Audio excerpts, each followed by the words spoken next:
Dan makna kemerdekaan itu sebenarnya apa Bapak Ibu? Awak merdeka, awak memang mengaku orang yang terbebas dari penjajahan. Belum tentu Bapak Ibu.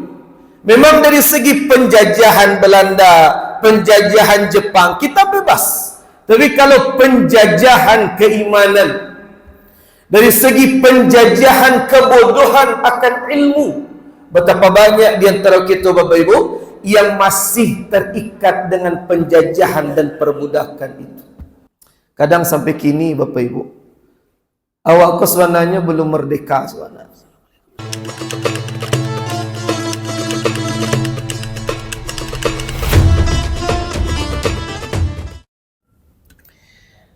A'udzubillahi minasyaitonirrajim. Bismillahirrahmanirrahim.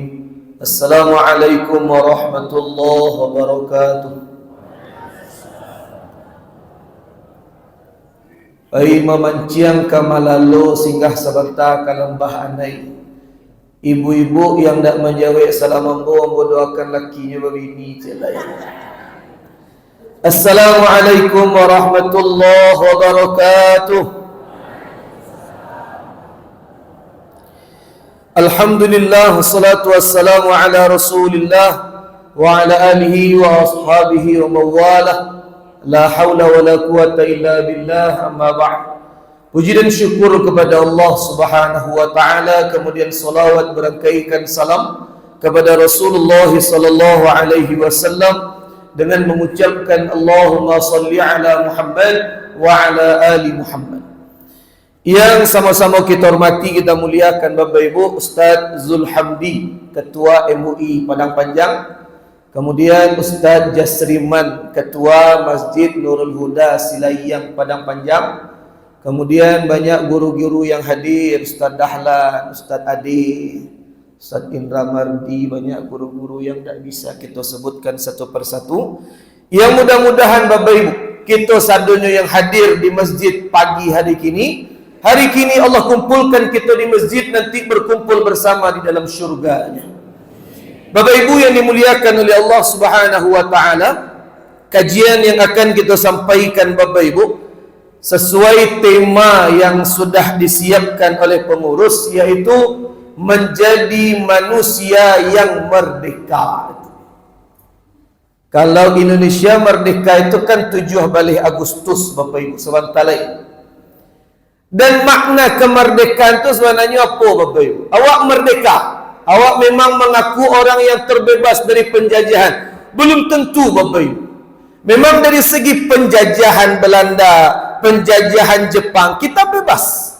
Tapi kalau penjajahan keimanan, dari segi penjajahan kebodohan akan ilmu, betapa banyak di antara kita Bapak Ibu yang masih terikat dengan penjajahan dan perbudakan itu. Apa contohnya Bapak Ibu? Kita mengaku merdeka. Merdeka itu artinya apa? Istiqlal. Makanya Masjid Jakarta. Jadi istiqlal, merdeka. Merdeka itu maknanya apa Bapak Ibu? Istiqlal itu irtahala wa irtafa'a. Artinya kita berpindah, menjauhi kezaliman, penjajahan diri, keimanan, berpindah kita dari itu.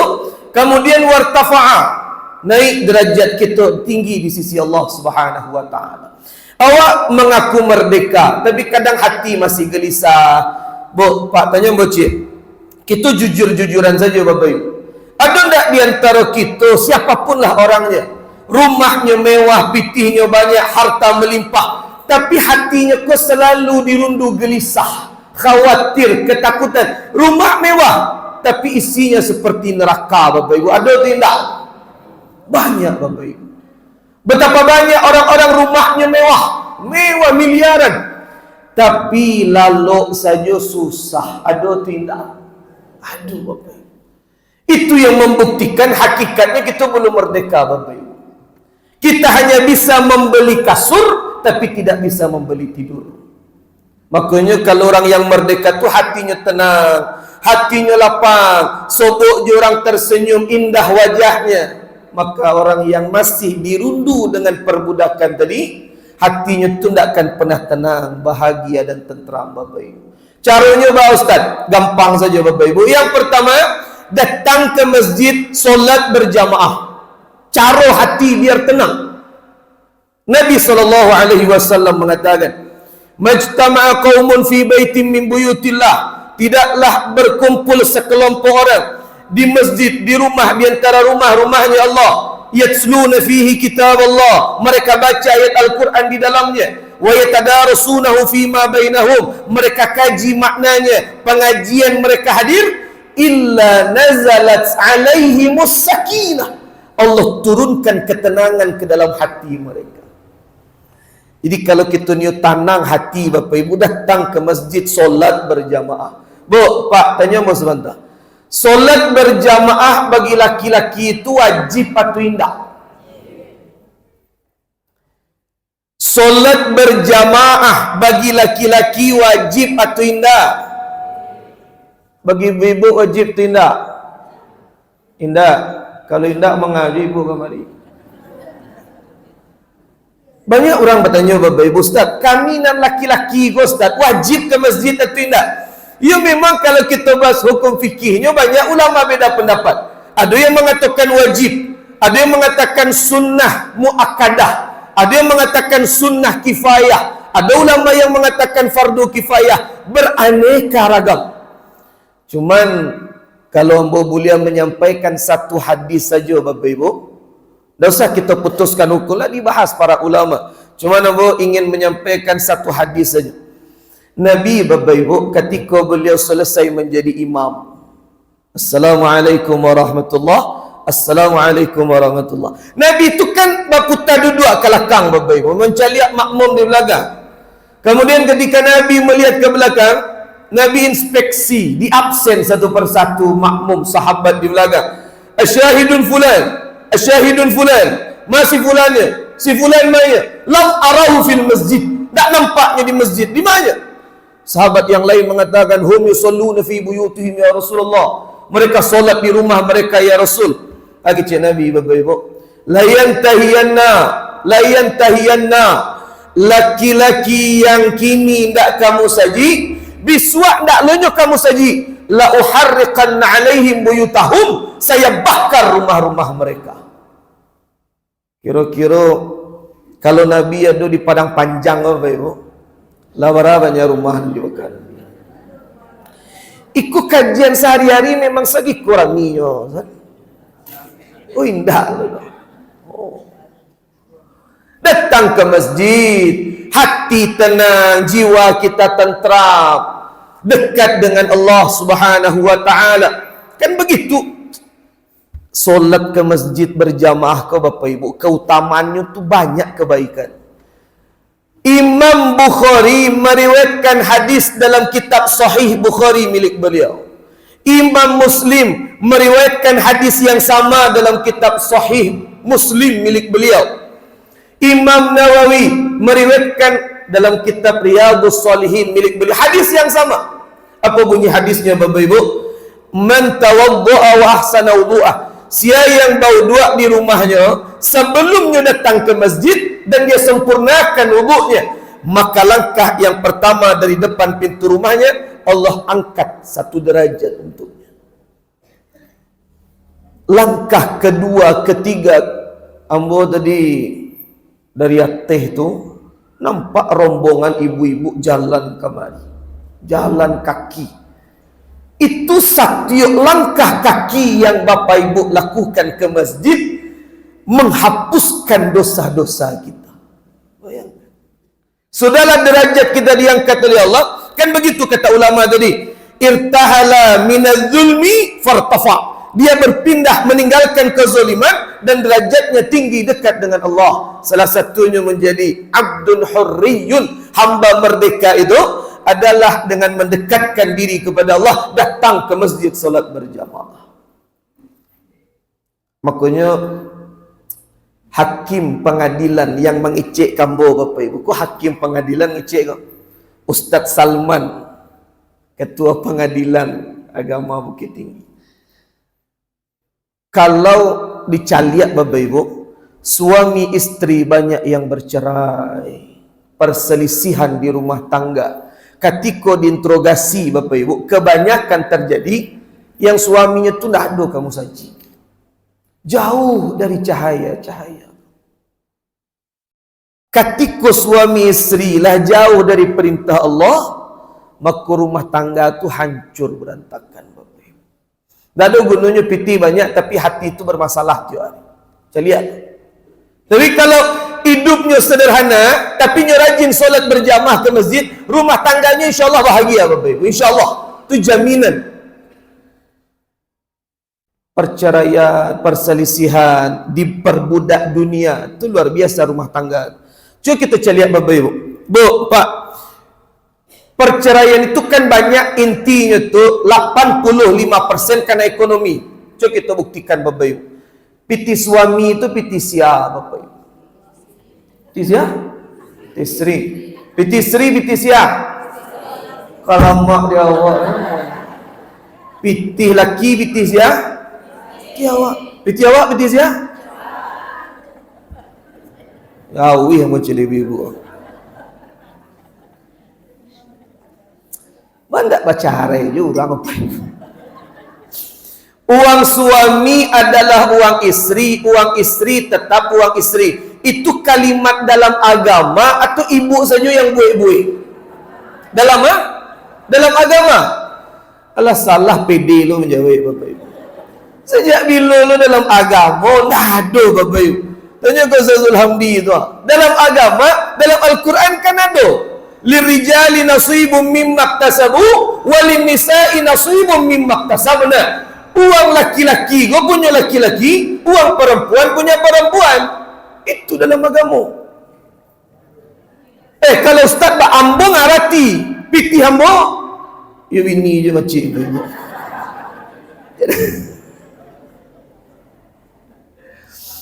Ambo yo piti ambo je bini macam satu. Tunggu dulu. Sabar. Tunggu dulu. Takik ustaz je bini ustaz mah. Tunggu dulu. Ambo awal-awal menikah dulu kan ambo ngajar di pesantren Serambi Makkah Padang Panjang dulu. Mengajar Padang Panjang dulu Serambi Makkah. Jadi ketika awal-awal nikah tu, ambo kecian ke orang rumah ambo. Dek, ada pitih wak biswa, pacik lah pitih tu satu. Karena piti hamba waktu itu sakitnya. Kini lah banyak piti rugi lo mengicik itu dulu. Cuman yang dipacik tu cepat. Jadi intinya Bapak Ibu, nio suami yang memaci piti, nio istri yang memaci piti, siapapun terserah. Jangan uang dijadikan segala-galanya. Awak mengaku merdeka, mengaku orang bebas, tapi diperbudak oleh harta, tak ada gunanya kemerdekaan diri Bapak Ibu.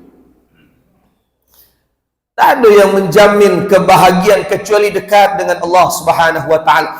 Makanya ada ulama menyampaikan Bapak Ibu dalam kalam hikmah beliau, "Man lam yata'abbad lillah", barang siapa yang tidak beribadah kepada Allah, menyerahkan semuanya kepada Allah, melepaskan diri dari kesyirikan, khurafat, diperbudak oleh yang lain, maka kana 'abidan li ghairihi, maka dia menjadi hamba untuk selain daripada Allah. Kalau mengagungkan uang, harta, segala-galanya, itulah perbudakan yang hakiki. Bahkan banyak pejabat masuk penjara karena mendewakan uang di atas segala-galanya. Tidak pernah cukup. Makanya penting memiliki sifat qanaah, merasa cukup dengan nikmat yang diberikan oleh Allah. Itulah puncak kemerdekaan. Bu, Pak, Ibu juga Pak kalau bersyukur, tunggu dulu. Kita kan acu alhamdulillah, alhamdulillah. Ibu juga Pak mengucapkan alhamdulillah iko ketika mendapatkan nikmat atau dapat musibah. Kedua-duanya ada ngecek kedua-duanya tadi. Kedua-duanya. Ya kedua-duanya. Tak ada itu apa ibu. Tak yakin. Dapat anak kita lulus PNS yang kita sabui. Alhamdulillah. Tabali rumah yang baru apa yang kita sabui. Alhamdulillah. Anak kita lulus kuliah ke Timur Tengah yang kita sabui. Alhamdulillah. Kini jujur Bapak Ibu, siapa antara ibu juga Pak yang HP-nya hilang, alhamdulillah. Siap. Tu apa yang kedua-duanya tadi? Berarti dapat nikmat alhamdulillah, dapat ujian innalillah. Itu biasa, itulah standar iman yang bagus tu. Cuman standar iman yang lebih tinggi, dapatnya nikmat alhamdulillah, dapatnya ujian alhamdulillah. Itu yang hamba tertinggi level. A'la rutbatil iman, iman tertinggi itu. Apapun yang makanya ada istilah alhamdulillah ala kulli hal.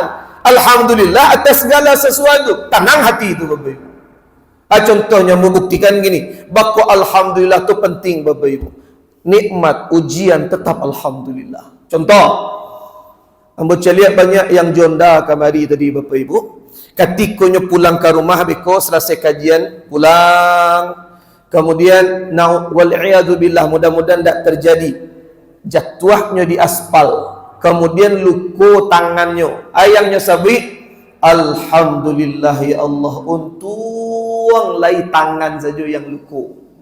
Alhamdulillah. Untung tak tiboto di belakang menyembah. Ngentar patah kakinya. Alhamdulillah ya Allah, untung lai kaki saja yang patah. Alhamdulillah. Tapi biko jen ibu pulang ke rumah jo laki-laki bonda, ibu di belakang ngentar, ibu selamat di belakang, laki patah tangannya, jadi sabi alhamdulillah ya Allah, untung lai tangan laki yang patah. Ya, tu bini cilaku. Jadi apapun yang terjadi, alhamdulillah ya ala kulli hal. Tanamkan qanaah, bersyukur kepada Allah, merasa cukup, insya-Allah tenang, tak perlu kita membabi buta mengejar dunia. Datang ke masjid bersyukur. Yang ketiga, merdeka itu Bapak Ibu, merdeka dari kebodohan beragama. Awak merdeka mengaku, tapi ilmu tentang agama banyak yang tidak memadai. Ibadah banyak yang salah. Tidak ada kemerdekaan di situ. Kan merdeka itu kan terbebas dari penjajahan. Kalau masih dijajah oleh kebodohan, itu tidak kemerdekaan namanya. Itu jujur saja Bapak Ibu. Ku ibu-ibu gua banyak bermasalah solatnya gua. Yang berperhatian gua banyak masalah. Apa masalahnya? Aurat. Para banyak wanita bermasalah dari segi solat. Bahkan Nabi SAW mengatakan dalam hadis yang sahih, hadis riwayat Muslim. Apa kata Nabi? Banyak nanti di kalangan umatku, kata Nabi, sallalillahi sitina sanah. Mereka solat kepada Allah 60 tahun, tapi tak ada satupun solatnya yang diterima oleh Allah. 60 tahun solat Pak, tak ada satupun solatnya yang diterima oleh Allah. Apa sebabnya ya Rasul? Yutimmur ruku' walam yutimmas sujud. Rukuknya batua, sujudnya salah. Sujud batua, rukuk salah. Sadonya batua, auratnya nampak. Auratnya tertutup, bacaan salah. Banyak yang tak terpenuhi syarat sah solatnya. Boleh aurat kau di ibu-ibu, hati-hati. Aurat ibu-ibu dari ma sampai ma, bu. Seluruh tubuh kecuali wajah dan telapak tangan. Wajah dan telapak tangan. Bu, rambut ibu aurat atau tidak? Ibu tahu rambut itu aurat. Berapa banyak ibu-ibu rambut nampak di mukena, celik-celik lah. Perbaiki sebelum solat tu masukan rambut itu.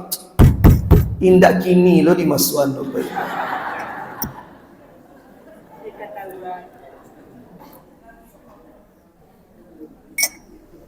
Mana ibu di belakang sadonya? Nanti biko zuhur. Ada kacau di belakang ibu-ibu. Ada kacau. Sebelum masuk ke dalam masjid, cari kacau, masukan dah. Rambut nan keluar tadi, pastikan rambut tak ada yang keluar. Cari kacau. Kalau jilbab awak pencong, peloan. Kan ibu-ibu bocok macam itu tu. Dari mana Ustaz tahu? Ya bini yang bocok nama itu ibu. Peloan, mukena, jilbab, masukan. Ibu solat pakai kos kaki nak muah. Mukena saruangnya pendek. Ketika taga aman. Ketika sujud, tertarik bagian kain belakang, tertarik nampak telapak kakinya. Kaki aurat atau tidak? Aurat. Panjangkan kain sarung atau pakai kos kaki. Iko pun namanya ko Bapak Ibu kah? Punggung tangan. Telapak tangan aurat tadi atau tidak? Tidak ya. Punggung tangan aurat atau tidak? Indah lo mungkin dibedakan lo keduanya Bapak Ibu. Kalau telapak tangan bukan aurat, punggung tangan juga bukan aurat. Nggak lo mungkin ibu sujud Allahu Akbar.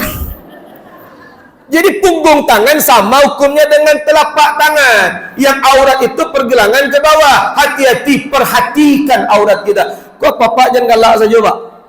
Laki-laki banyak ketika solat, terserah dia pakai baju kaos, kemeja, batik koko, kurta Pakistani, gamis, silahkan. Yang penting aurat jangan nampak. Barang banyak laki-laki, terutama anak muda, pakai baju kaos pendek, tagaknya aman, katikonya rukua, kain belakang baju tegang kateh, celana tegang ke bawah, katikonya rukua laki-laki ya, nampak jalan tol belakang tu. Jalan tolnya baspal hitam lo baru. Percuma solat berpuluhan tahun, satu pun tak diterima solat. Dulu ke petangku kejadian Bapak Ibu. Jadi rombongan ibu-ibu ko pailah ke Pekanbaru, rombongan Bukit Tinggi Majelis Taklim. Pai ke Pekanbaru ke tampai Ustaz Abdul Somad, termasuk tampai yang lain. 2 bus jamaah kita di Masjid Raya. Itu pun istilahnya tuh kalau ibu-ibu BKMT yang ngacok jalan wisata apa namanya tuh? Wisata religi. Itu yang kebanyakan wisatanya tuh religinya tuh.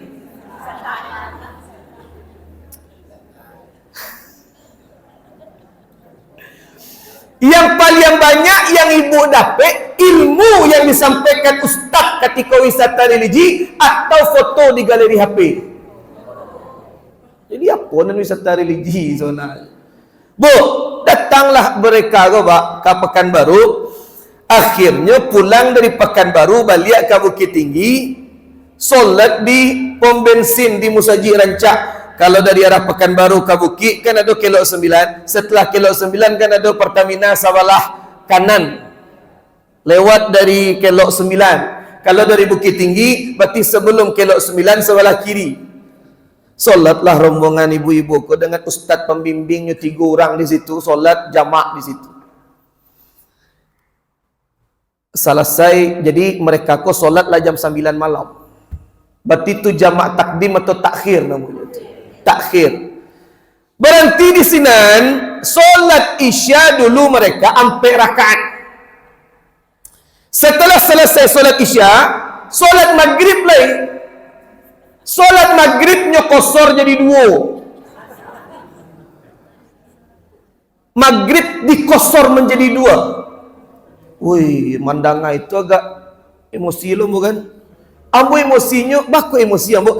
Kosor Maghrib dikosor jadi 2. Seharusnya kalau kadi kosor 1,5. Seharusnya. Jadi Bu, Pak, Ibu jawab kan pajalan nak.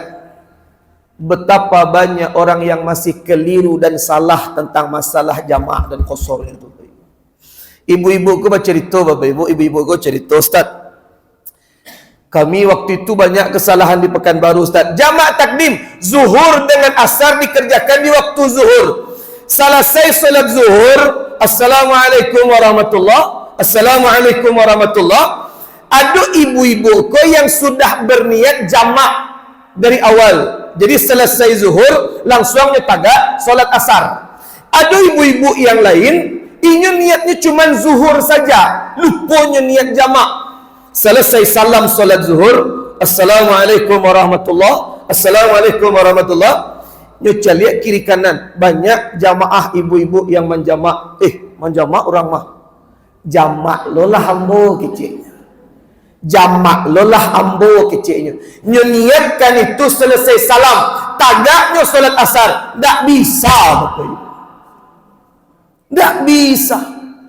Kalau kita memang niat menjamak takdimkan solat, niatnya kata jumhur mayoritas ulama harus di waktu solat yang pertama. Tak bisa habis salam. Assalamualaikum warahmatullahi wabarakatuh. Assalamualaikum warahmatullahi. Jamak orang mah. Jamak lah hamba je. Tak bisa Bapak Ibu. Maka dia harus solat asar nanti di waktu asar. Ibu juga Pak, kalau kita mengaku hamba yang merdeka, tambah ilmu kita Bapak Ibu. Sebenarnya kajian tablik akbar modeko Bapak Ibu, itu manfaatnya untuk ilmu tu sakitik sebenarnya. Karena subuh mubarakah, ke ustaznya ganti-ganti. Kalau bisa yang dinamai dengan majlis ilmu tu kajian rutin, kajian berkesinambungan. Datang hadir, ramaikan serpuak ramai gini. Karena kajian rutin itulah yang majlis ilmu. Pertemuan kini bab tahara, biswak tentang bab iko, biswak tentang bab iko. Jadi kaji itu berkelanjutan. Itu yang ilmu. Kalau tablik akbar kau satu ustaz yang ceramah temanya berbeda. Tak majlis ilmu namanya, majlis tabligh biasa saja. Jadi kalau kita mengaku sebagai hamba yang memang merdeka, merdeka tu banyak Bapak Ibu. Kadang sampai kini Bapak Ibu, awak kau sebenarnya belum merdeka sebenarnya.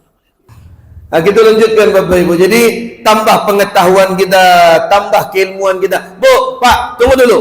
Ibu juga Pak, memang Nabi SAW mengatakan dalam hadis yang sahih Bapak Ibu, fadlul alim alal abid kafadlil qamari lailatal badri ala sairil kawakib. Keutamaan orang yang berilmu dibandingkan ahli ibadah tapi ilmunya tidak ada, seperti keutamaan satu bulan purnama di antara berjuta-juta bintang. Bu, Pak, kalau malam hari itu mah yang kita jadikan penerang jalan, satu bulan purnama atau jutaan bintang di angkasa. Bulan purnama. Apalagi kalau anak-anak muda yang mendaki Gunung Merapi itu. Ambo kan dulu sekolah di Man Kota Baru Padang Panjang. Itu kami itu mendaki Merapi itulah 2 kali Bapak Ibu. Itu kami mendaki itu memang cari mana momen yang bulan purnama. Jadi jalan tu jaleh kateh ke puncak tu nampak. Karena kami mendaki itu malam. Biar tak begitu nampak jalan jaleh. Jadi tak terasa lah tiba deteh. Di waktu malam kegelapan, yang kita butuhkan itu bukan ribuan jutaan bintang di angkasa. Tapi satu purnama. Maka orang yang berilmu diibaratkan satu purnama tadi. Orang yang ahli ibadah tapi ilmunya tak ada. Banyak ibadah yang dia lakukan seperti jutaan miliaran bintang, tapi satu pun tak ada yang menerangi jalan. Ibadah rajin ilmu tak ada. Al-amalu bila ilmin mardud. Amalan yang dilakukan tanpa ilmu tertolak. Makanya mu tak bosan-bosan menyampaikan Bapak Ibu, kalau ada majlis ilmu dimanapun hadir datang awak. Bu, Pak, tunggu dulu. Ibu jawab Pak, kok pernah tak lupa di dalam solat? Entah itu lupa bacaan, lupa gerakan, lupa rakaat. Pernah tidak? Yang tu rakaat yang keempat tu. Sujud terakhir tu. Kok 3 tu lah hampir. Ya nak? Pernah tidak? Kadangnya sujud terakhir tu 3 tu hampir ke ya?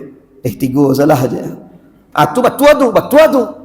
Tagaknya kan? Tu batua tu. Kadang ada orang, kok 3 tu hampir ya? Hampir ke mah dia. Langsungnya tasyahud akhir. Bermasalah solatnya tu.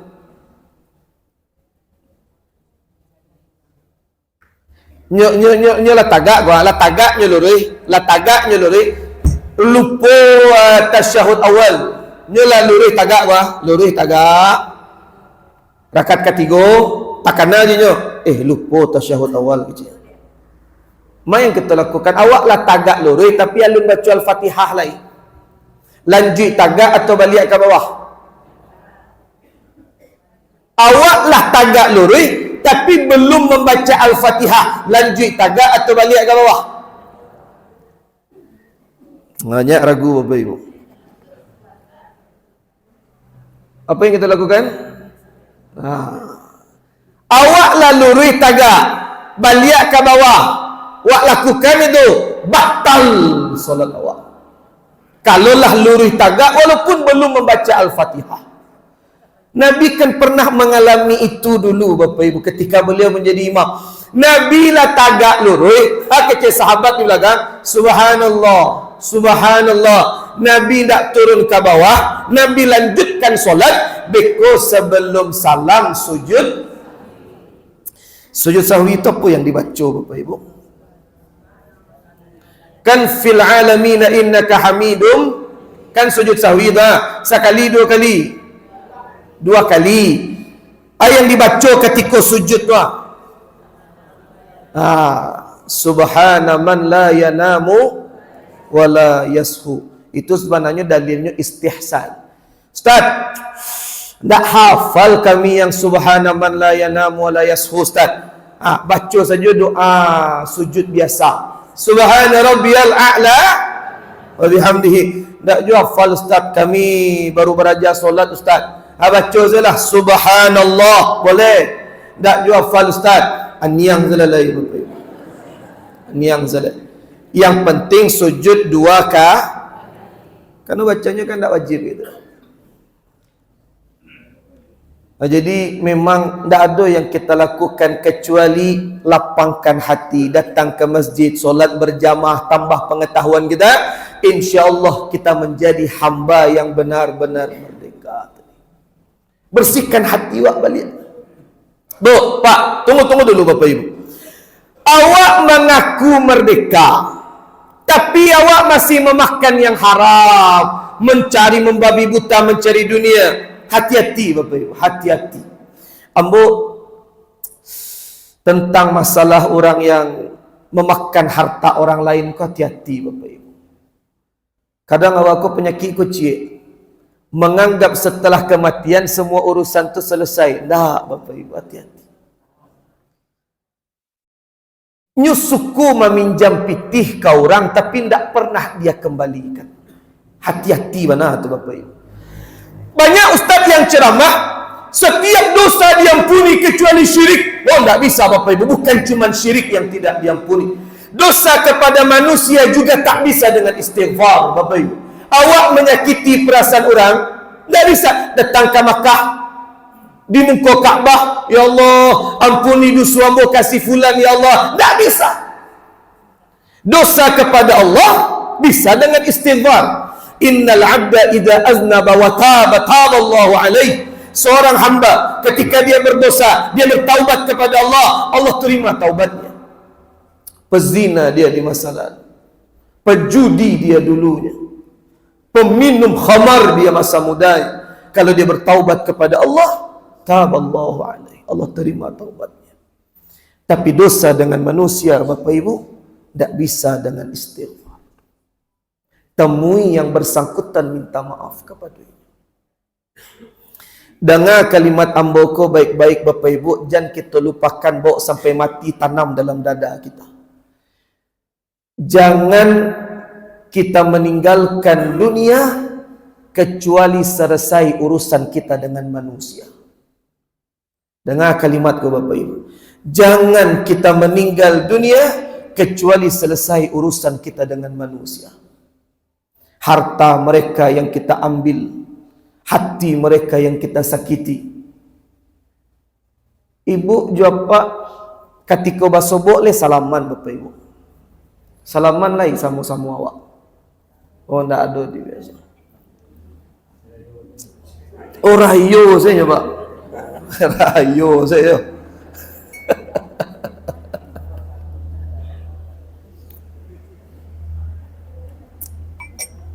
Ada musaji Bapak Ibu, ada musaji. Jadi selesai solat berjamaah itu, yang apa-apa kunya berbaris di mungkoro. Because salaman kan, ganti-gantian salaman. Kemudian ada yang menyampaikan, oh tak boleh membiasakan salaman. Ambo kecian, lanjutkan saja Pak, lanjutkan tradisi itu.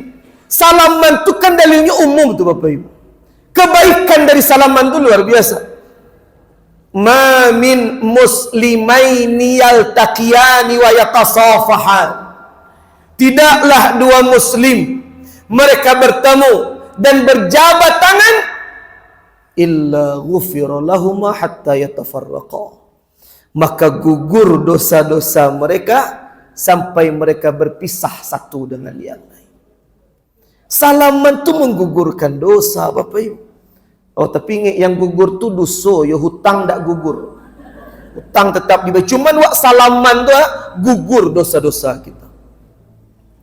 Bayangkan kita datang menghadap Allah dengan hati yang jernih. Hutang bayar Bapak Ibu, bayar hutang awak. Sebelum mati tuntaskan hutang dengan manusia. Hati-hati. Kan itu ada hadis, kau kan banyak dibaca ustaz-ustaz. Atadruna manil muflis, kata Nabi di depan sahabat. Tahu tak kalian siapa orang yang bangkrut, kata Nabi? Laisa lahu mata' wala dinar ya Rasul. Orang yang pangkat jabatannya dicabut, pitihnya habis, hartanya tidak ada. Bukan itu yang bangkrut definisinya, hakikinya, kata Nabi. Orang yang bangkrut adalah ya'ti yaumal qiyamati bi'amalihi sholihah. Dia datang di hari kiamat dengan amal solehnya yang banyak. Ya'ti bi salatihi, dia datang di hari kiamat dengan solatnya, wa zakatihi, dengan zakatnya, wa qiraatihil Quran, dengan bacaan Al-Qurannya. Walakin qad syatama hadza, lisannya acuk menggunjingkan orang.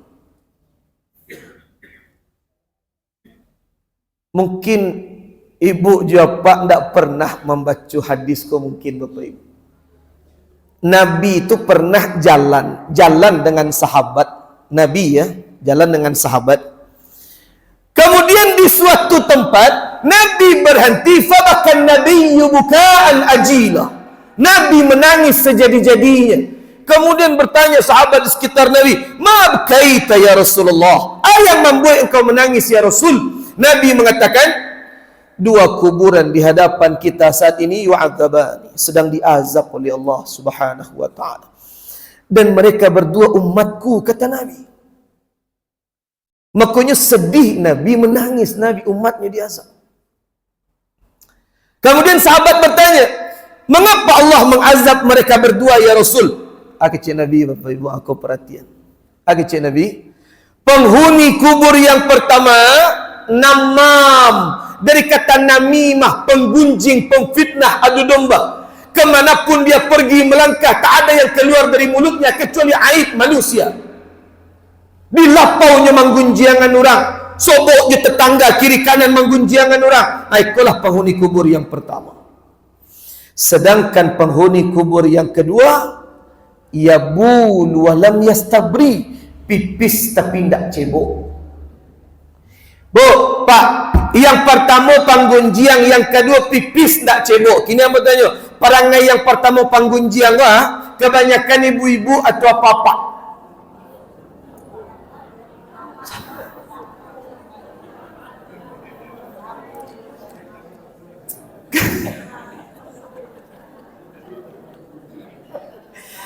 Yang panggunjian kau kebanyakan ibu-ibu atau apa-apa? Ibu-ibu ngecek sama Ustaz. Ya apa-apa? Yo. Tak ada perlawanan saya lah. Ya. Takwi Allah. Cukup takwi je bini itu di rumah tu Pak. Di musajid je sampai. Jadi, oh sama saya Ustaz. Okey. Sama saya. Ibu-ibu acuk mengunjang, papa acuk yang mengunjang, okey sama. Yang kedua pipis tapi tidak cebok, ibu-ibu atau papa? Bu, tunggu dulu Bu. Apa-apa dari mana ibu tahu? Dari mana? Semarang tampil, ibu macam dia.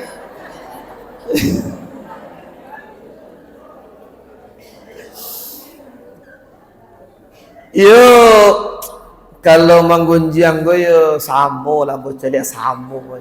Papa kadang dilapau yo. Manggunjiang ya. Kalau pipis nak cebok gue ndak mau pungkiri apa-apa yang terjadi. Cuman apa-apa yang tidak Solat. Kalau solat kau tak ada istinja, cebok. Ambo cuk nampak. Jadi ketika ceramah Ustaz Dahlan pasti cuk je nampak tu. Jadi ketika ceramah ke Darmas Raya, ke jalan lintas lah, kadang banyak yang bawa auto pick up, otobus, berhenti untuk berjalan. Musajid tak ada.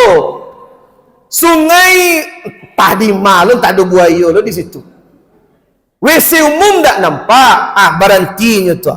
Tapi jalan pipisnya. Selesainya pipis langsung ni auto langsung jalan. Tak ada gini istinja cebok. Ikulah cikal bakal yang disiksa di alam kubur nanti. Cebok Ustaz. Ya baca lo cebok Ustaz. Ayah kan dah ada. Cebok tu kan bukan cuma jual ayah. Daun bisa bu boleh. Ju daun tu boleh. Oh baca lo Ustaz. Ambil daun tu cik. Oleskan di ujung kemaluan. Itulah cebok namanya. Tapi ingat. Pastikan uleknya tak ada. Itu saja Pak. Aduh jilat tangan bahaya tu Pak. Jadi yang steril seketik. Boleh. Tisu boleh. Jadi hati-hati. Awak hidup dengan kekayaan, dengan definisi keberadaan dunia. Meninggal awak disiksa di dalam kubur. Dan ingat Bapak Ibu, siksa kubur tu DP baru proskot. Pelunasannya nanti di akhirat. Makanya watazawwadu fa inna khairaz zadid, persiapkanlah bekal dengan baik karena sebaik-baik bekal adalah takwa. Makanya jadilah orang baik ke sesama. Ada nampak orang membutuhkan, bantu. Jadikan orang tua di atas segala-galanya, hormati mereka. Jadilah hamba yang benar-benar tak ada pantangan di sekitarnya, memangnya bebas berbuat kebaikan semaunya. Gunakan harta kita untuk menolong orang di sekitar kita. Ada berita kabatang Bapak Ibu, banyak orang yang men-share itu mah. Ada anak teriak memanggil ayahnya yang namanya tu yang disiksa di aman cilo ayam. Awak Bapak Ibu mencela itu ia memang kan miris hati awak. Tapi hakikat itu tu di sekitar kita banyak Bapak Ibu. Orang yang kelaparan, hampir mencuri untuk makan dia dan keluarganya tu banyak. Makanya banyaklah kita kalilang-kalilang di komplek awak, tetangga awak tanya silaturahim. Tanya keadaannya ada pitihnya tidak. Bantu Bapak Ibu. Kalau ingin mendapatkan kebaikan dunia akhirat, wallahu fi auni al-'abdi ma dama al-'abdu fi auni akhi. Allah bantu kita kalau kita bantu saudara kita. Jadilah orang yang merdeka untuk membantu sesama. Itulah kajian yang bisa kita sampaikan Bapak Ibu. Mudah-mudahan Allah Subhanahu wa taala mengumpulkan kita kembali nanti di jannahnya dengan satu syarat. Lapangkan hati kita, bersihkan jiwa kita, jadilah hamba yang benar-benar merdeka. Maka insya-Allah kita hari ini bertemu bersama, nanti kita kembali bersua di dalam syurga. Dan tolong Bapak Ibu, tolong Ibu jawab terakhir sebelum bertutup. Caliak kawan awak kiri kanan Bapak Ibu, sampaikan ke beliau, Bu, Pak, nanti di Sarugo tolong cari ambo.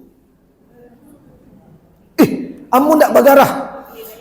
Yang menyampaikan masuknya kita ke dalam syurga bukan solat kita. Siapa yang bisa menjamin solat kita diterima oleh Allah? Bukan puasa kita. Siapa yang menjamin puasa kita diterima oleh Allah? Bukan zakat sedekah. Siapa yang menjamin sedekah kita diterima oleh Allah?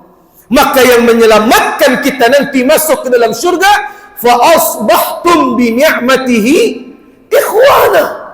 Saudara-saudara kita yang soleh solehah di dunia, saling mencari di akhirat nanti Bapak Ibu. Kalau Ibu jawab Pak, indak basobo ambo di Sarugo nanti tolong cari Bapak Ibu. Ya Allah, mau Ustaz Asyam Hafiz tunjuk ya Allah, pajar di neraka ni gini. Mengapa ya Allah? Nyocok dakwah tapi tidak mengamalkan isinya. Tolong selamatkan beliau ya Allah. beliau dulu magih kajian di Masjid Nurul Huda. Tolong selamatkan ya Allah. Kesaksian teman yang soleh tadi, itu yang mengangkat ambo masuk ke surga. Ibu japak mau dituju. Ya Allah, ibu tu mana ya Allah? Di neraka ni. Tolong selamatkan ya Allah. Beliau hadir di kajian ambo dulu di Silayang Padang Panjang. Bakok beliau di neraka ya Allah. Oh ya Ustaz, ibu tu hadir waktu itu. Cuman waktu Ustaz ceramahnya mota di belakang. Hati-hati Pak Ibu. Saling mencari awak di dunia bertemu, di akhirat kembali bertemu insya-Allah. Hadanallahu wa iyyakum ajma'in. Assalamualaikum warahmatullahi wabarakatuh.